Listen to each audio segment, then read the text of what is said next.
have you back on the Big 550 KTRS. It is great to be with you, McGraw. Yeah, that brings back memories listening to you. Well, it was such a crazy time, and so you forget how the whole thing shook out. Well, it was a crazy and tragic time. I mean, I've seen a lot in politics. Mel Carnahan's death was the most, until Tom Schweik, that tragedy involving Tom, right, was the most tragic and at the same time chaotic thing that I've ever personally experienced. You know, I'd known Mel a number of years. I was a Republican leader in the Missouri House when Mel was lieutenant governor. And it was just such a shock. I mean, it was personally, for all of us, just personally very hard to work through that. And yet you were 3 weeks away from a general election. So it was absolutely chaotic and tragic. It also sounds like there was a time where even though you probably disagreed with him on policy, you still had a personal relationship with people on the other side of the aisle. Yes, and, you know, I've always coveted that. I mean, the friendships you make, and I'm not trying to pretend I was a close friend of Mel's. I mean, we were different generations in politics or cohorts anyway. Mel came in before I did, but you know, you always try to preserve good personal relationships with people, even if you disagree with them. It's one of the things that makes the job doable, and it helps. You know, and it helps the public because it allows you to work together in areas where you do agree. And so I felt that way about Mel and Gene and, you know, many others. There's also a sort of underlying all the partisanship. There is, or at least there ought to be, a sense of a common bond in trying the best you can to do what's in the interest of the people, even though you're going to disagree about what that means a lot of the time. Yeah. Thomas Friedman had an column in the New York Times this week that was kind of interesting, and he said that America is in a unique place because if you're powerful politically, you say, I don't have to compromise. I have all the power.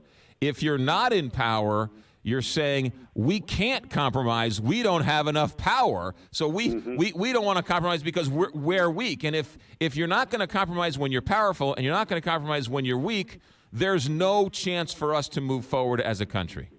Yeah.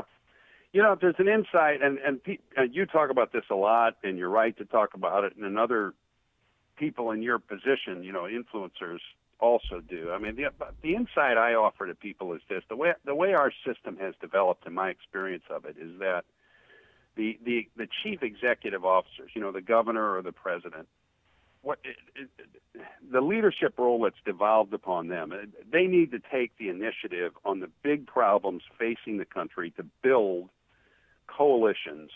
You know, they have to push hard for what they want personally, but they need to try to do it in a way. They have to make the legislative bodies confront those issues and try and build coalitions so you get solutions that reflect to some degree some amount of bipartisanship. And with all due respect to Barack Obama, I served with him in the Senate. I don't know him well. I don't have anything against him, but we just have not had that in domestic policy in the last 7 years. So again, I'm not trying to drop it all on his door, but I think that's a big part of the problem, and I am looking forward to, and I think a lot of people in Washington are, to a new administration, you know, whoever it is, and some hopes that we can get more of that again. And as I said, I think the White House needs to take the lead. You think even if Hillary wins, there'll be more bipartisanship than there has been the last 8 years? Yeah, I think that's likely. I just don't think President Obama's constituted that way, and you know, it's well known that he's not enamored personally of, you know, getting down with the members of the Senate and the Congress and getting to know them and probing for where, you know, you can find areas of agreement. Well, you know, again, I don't like to, you know, the roles I've been playing the last 10 years have been largely nonpartisan, so I don't like to get partisan, but I think we really hit a low point in the last 7 years on that. So in a sense, we don't have anywhere to go but up. Yeah. Jim Talent, you were a foreign policy advisor for Mitt Romney, and there was all sorts of talk that if he won, you would have some type of cabinet position, and so you've kept your hand in this game. And I do want to touch on a couple of foreign policy issues, but make some news for us. What are you doing for the next 4 years? The campaign doesn't start till Labor Day. You can throw your hat into the ring as a presidential candidate, Yeah, I know. People are entering all the time. It's really strange. I mean, you're right. I mean, what I did when I left the Senate, I dived into national security issues, and particularly military preparedness. I don't want to. You went down a little bit of the list, but I'm on the U.S.-China Commission, which is an advisory commission on on that security relationship. I co-chaired two commissions with Senator Bob Graham on terrorism and weapons of mass destruction. I was on both national defense panels, and it's my goal to play an important role in trying to rebuild our strength, and particularly our military strength, because it's the foundation of everything else we do in foreign policy. And I anticipate, continuing to do that. And yeah, I mean, I never talked about this with Romney because I didn't think it was appropriate, but I would have loved to serve in his administration and would be open to doing that in somebody else's, provided that I had a basic agreement with the president on the fundamentals of what I was supposed to do. Because if you don't have that, if you're fighting with the president the whole time over what you're supposed to do, that's a battle you're going to lose most of the time in an administration. If Hillary wins and she asked you to play some part in her foreign policy and/or Defense Department, would you accept? Would you consider it? Yeah, I mean, what I'm talking about doing, yes, it's not partisan inherently. So the key is, do you have agreement with the president about the basic things you're supposed to do? I mean, you don't have to agree with the president about whether you're going to build a manned or unmanned bomber, right? But you do have to have agreement about whether there's an urgent need to rebuild the military, whether it's going to require a big increase in the top line, which it is, and what the basic role of the military is. I mean, if we're talking Secretary of Defense, which, by the way, there's a tradition of picking people the other party Sure. to do that. Yeah. So, yeah, I mean, but I'm not saying I would expect that. By the way, I don't want to sound Sure. presumptuous. I think she's thinking of a woman named Michelle Fournoy, who's a very accomplished leader, and I've worked with her in a number of areas also. That's who I would guess. But if you're asking me, would I be open to something like that in principle? Sure. And I'm hoping that it's the other person who has the opportunity. But yeah. So you are supporting Donald Trump? Mm-hmm. Okay. Sure. I mean, I think we need change. I understand people's concerns about Trump, and it's his job really to satisfy those concerns between now and November. I think he made a good start the other day, or if you want to call it a start, but I thought his contribution in immigration was well done. I mean, this is one of the importance about being able to talk about issues. It isn't just the issue. It's just that in doing that effectively and intelligently, you show yourself able to handle the broader responsibilities of the job. And I do hope in the next 2 months we actually start getting into some issues in the campaign. There are a number of people who who are on that list of 100 foreign policy experts and former CIA people who came out and said that Donald Trump would be dangerous if he became commander-in-chief. Yeah, well, I'm looking at the foreign policy of the last 7 years, which Secretary Clinton has had a great deal to do with. I'm going to tell you, there's risk growing all over the world, and it's no accident. The administration has abandoned the principles that kept us safe all those years after World War II. And so, if you're concerned about somebody's effectiveness in foreign policy, I don't think Secretary Clinton has a very strong case to make. Senator Jim Talent, can you hold on through the break? I want to bring up some of that foreign policy stuff. Yeah, sure. Okay, good. Jim Talent, our guest, former United States Senator, and maybe we can get him to throw his hat in the ring for something here in a minute. 9:21 here, Big 550. Conversation with Jim Talent, former Senator Jim Talent, who has dedicated his career after politics to foreign policy. And, Senator, you mentioned that we have to rebuild the military, and I want you to explain why, because I thought we're not going to fight big ground wars anymore. The military's changed. What do we have to rebuild if we're not going to fight big ground wars anymore? Well, you've asked the number one question, which is, what is the place of the military in our foreign policy, our national security architecture, if you want to use that term? And I can describe this in 60 seconds. Okay, and one of the failures we've had, McGraw, is that our leaders, and this goes back before this administration, have not done this since the end of the Cold War. So, America's mission in the world basically is to manage risk, global risk, in a way that does two things, that prevents both aggression against our homeland and our vital national interests, and also at least escalating armed conflict. We don't ever want to fight, but we certainly don't want a war that spins out of control because we live in an age of weapons of mass destruction, right? Right.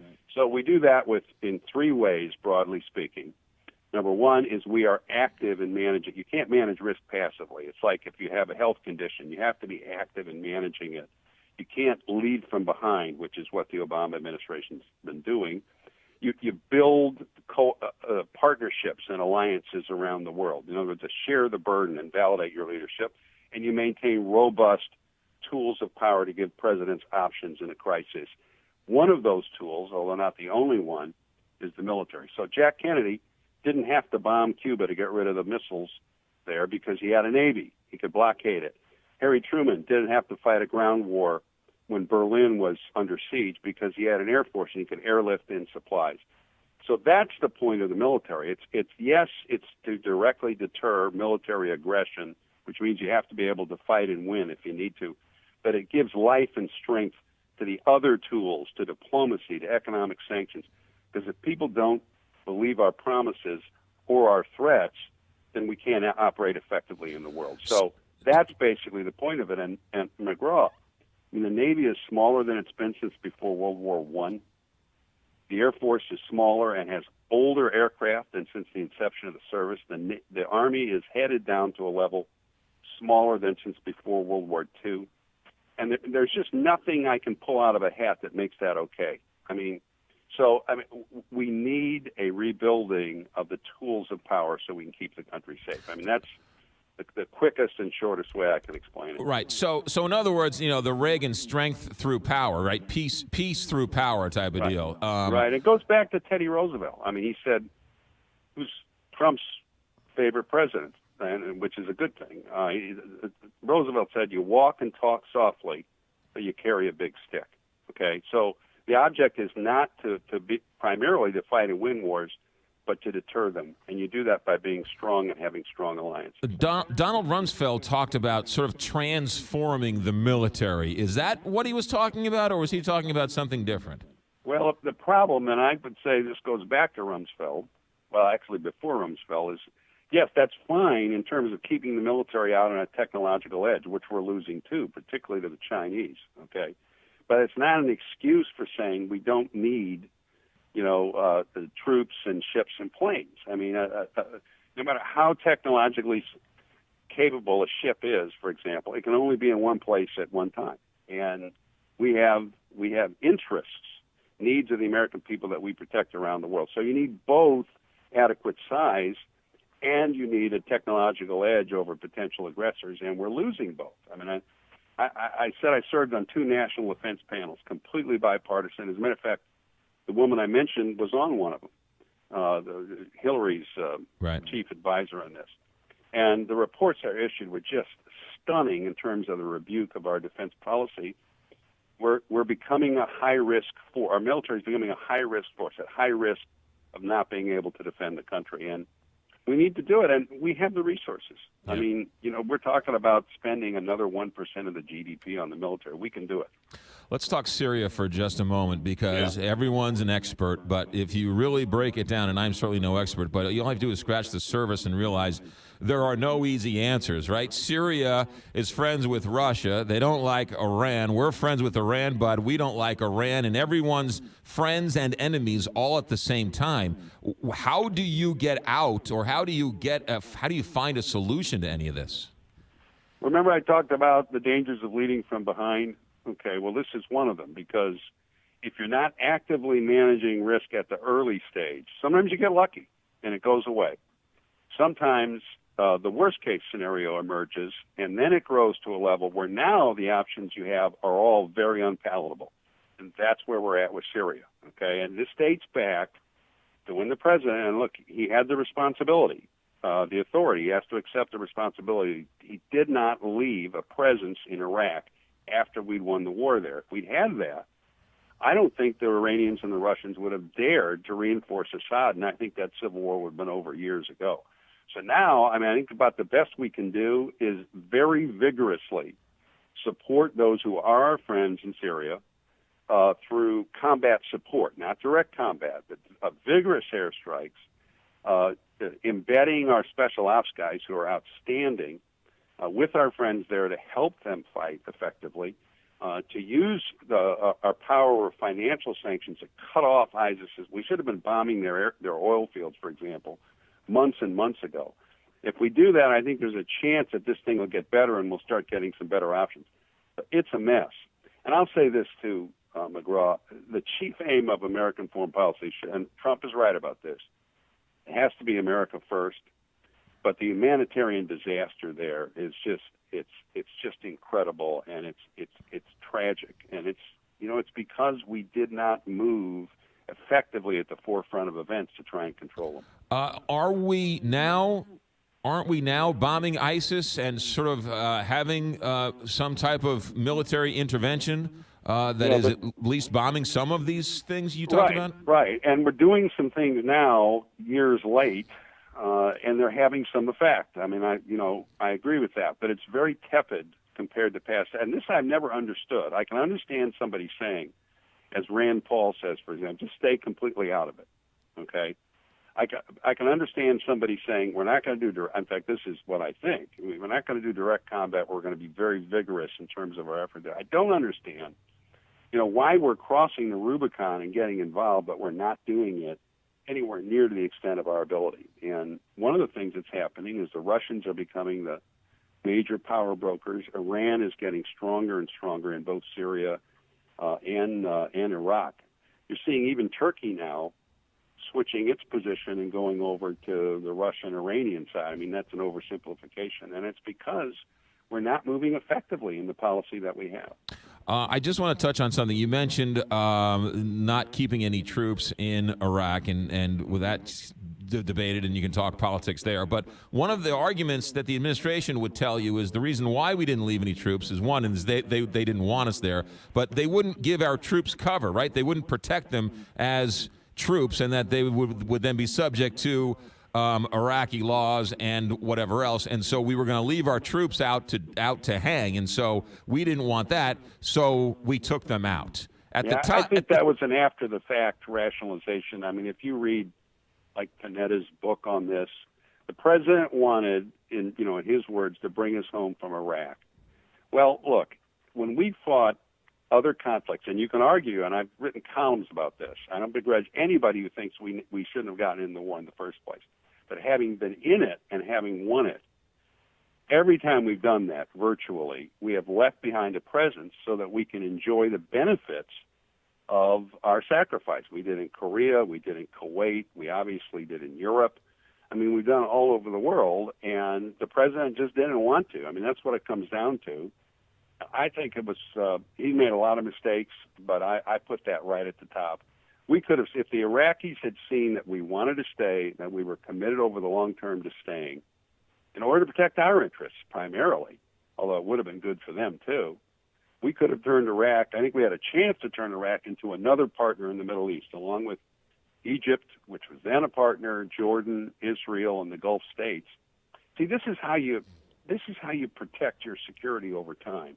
You build partnerships and you maintain a level of stability that's an equilibrium that's favorable to you, and that's broken down in the Middle East now. Jim Talent, our guest, and one more question. You mentioned Russia, and you mentioned their growing strength, and Turkey, and they're sort of filling the void or filling the vacuum because the United States isn't out in front and leading. And a lot of people will agree with you on that. Donald Trump says, hey, wait a minute, if NATO doesn't pay its fair share, we're just not going to help some of these NATO countries. And there are many foreign policy experts within your own party who say that's a bad sign or a bad signal to Putin, and because that's what he wants us to withdraw from NATO, and people in your own party are saying that is a dangerous language from Donald Trump. Yeah, and I'm one of them. I've written columns about it. It's my chief concern and criticism of Trump is that he's made all these comments that show a lack of understanding of the value of these alliances. We're in these alliances primarily to protect America's interests. Okay, now obviously the allies benefit, or they wouldn't be in the alliances, right? I mean, they're not doing it to help us. It's collective security, and I think it's wrong to suggest that you put those alliances at risk, because the South Koreans, let's say, are only, paying 45% of the cost instead of 48% of the cost. Yes, you try and get them to do more. Of course. I mean, he's right about that. But you don't put the alliance at risk. It's one of the fundamentals of our foreign policy. Now, I think he's starting to recognize that, but this is the kind of thing he's got to do. See, he's got to show that he understands the fundamentals well enough that people can trust him as president. If he does, I think he has a good shot to win the election. I'll go back to Thomas Friedman, wrote a book a couple of years ago called The World is Getting Flatter, or The World is Flat, and he said that the McDonald's foreign policy is that there's no country that has ever bombed another country that both of them had McDonald's. And if you trade with a country, you're not going to bomb them, and it's never happened. So we're trading with China.